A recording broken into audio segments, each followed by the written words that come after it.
The night had been long, but for Amelia Lewis it was finally supposed to end. The soft hum of the coolers echoed through the quiet convenience store, and the smell of coffee grounds lingered in the air.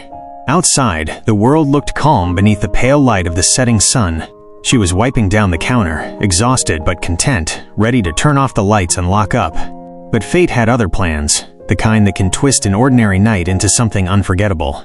Because just as Amelia reached for the key to close the register, the doorbell chimed and 3 men walked in. Before she could greet them, she felt something cold. Not from the air conditioning but from their eyes.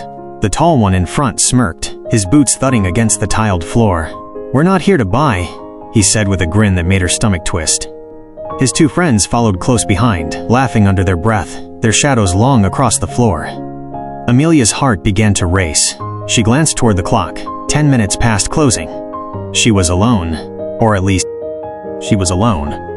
she thought she was. If you believe kindness, courage, and standing up for what's right can still change the world, then please take a moment to like, comment, share, and subscribe to HOA Rafik. It helps stories like this reach more hearts. Amelia tried to keep calm, her voice trembling as she said they were closed, but the men only stepped closer. The one with the leather jacket, his name tag read, Kyle, laughed. "Closed?" he echoed mockingly. "We're just getting started." One of them leaned on the counter, pretending to study the candy bars, while the third, wearing a red flannel, moved closer toward the side aisle, blocking her exit. The air felt heavy, suffocating. She thought of her mother, who was home waiting, and how she always said, "You never know who walks into your life, some to hurt you, some to save you." Her trembling hands clutched the counter as Kyle leaned closer, his breath reeking of alcohol. "What's wrong, sweetheart?" "Nervous," he taunted. When she didn't answer, he grabbed the front of her red shirt, yanking her forward. The fabric tore near the collar with a sharp sound that broke her inside, more than the cloth ever could. She gasped, stumbling back, trying to pull free, but his grip was tight. The other 2 burst into laughter, loud, mocking, cruel. "Guess we found some entertainment tonight," one sneered. Tears filled her eyes, but she fought them back. She couldn't give them that satisfaction. She tried to think, to reach for something, anything, but fear froze her in place. Then, as if the universe had heard her silent cry, a sound came from the back of the store. A soft thud, a step, and then another. The gang turned their heads, confused. Amelia followed their gaze, her breath catching when she saw 3 shadows emerging slowly from between the aisles. They moved with calm precision, heavy boots echoing against the clean tiles.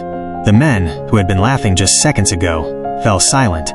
The leader of the group stepped forward into the light. A tall, rugged man in his late 40s, with a thick salt and pepper beard and tattoos crawling down his arms. His black leather vest bore the unmistakable emblem, Hell's Angels. The patch on his chest read RL.CHLLS. Behind him walked 2 others, one bald with a long dark beard, the other younger with shoulder-length hair and sunglasses perched on his head. They looked like they had seen enough of the world to recognize trouble when it showed up. Amelia stood frozen behind the counter, heart pounding as the bikers stopped a few steps away. The air between them and the gang was thick with silence. The leader's eyes, cold yet calm, locked on Kyle's hand, still gripping her torn shirt. His voice came out low, steady, dangerous. "You might want to let go of that." For a second, Kyle tried to act tough. He chuckled, pretending not to care, but his voice cracked slightly. "What's it to you, old man?" The biker didn't answer. He just stepped forward, one slow, deliberate stride. His presence alone seemed to shift the air. Kyle hesitated, then finally released Amelia's shirt, taking a small step back. His smirk faded. His friends went quiet, their confidence shrinking. "You boys had your fun," the biker said, his tone soft yet sharp enough to slice through the tension. "Now you're gonna walk out calmly. But thugs don't like being told what to do, especially by men who don't flinch." Kyle spat on the floor. "You think you can scare us?" he snapped, though his voice trembled. That was his mistake. The younger biker behind the leader cracked his knuckles. The bald one tilted his head, smirking faintly, as if he'd seen this story before. The leader's eyes never left Kyle's. "No," he said, his tone calm. "I don't think What happened next wasn't a brawl. It was a storm that lasted seconds. Kyle tried to shove the biker, but his arm was caught mid-motion.